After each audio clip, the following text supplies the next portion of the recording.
At number 5, Chris Thompson. In the first 4 games of the season, he outsnapped Adrian Peterson 54% to 41. Then CT missed 2 games due to injuries. When he returned last week, he was outsnapped by Peterson 60% to 38. He was also outtouched by AD 27 to 5. But Thompson's talented, but he's banged up again, and he's just not a worthwhile fantasy player right now. At number 4, Julian Edelman. The Patriots have a lot of weapons on offense, but that hasn't affected his fantasy value.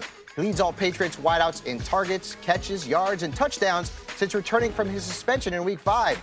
He's also scored 12-plus PPR points in all 4 games.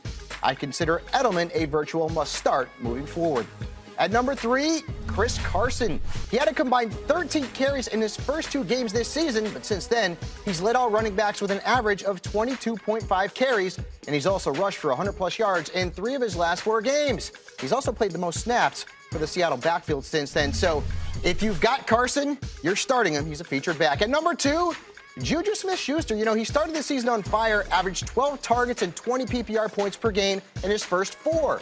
But over his last 3 games, he's averaged just 7 targets and 14 points per game. And things are not going to get better this week against the Ravens, who have one of the toughest defenses in the National Football League. And at number 1, Drew Brees. Hey, he was back to his old self to start the season, averaging 40 pass attempts and 25 fantasy points in his first 4 games. But since the return of Mark Ingram, his attempts have dropped to 27 per game, and he's averaged just 17 fantasy points. Brees is trending down right now. I suggested to trade him a few weeks ago, and I'd still be trying to deal him right now.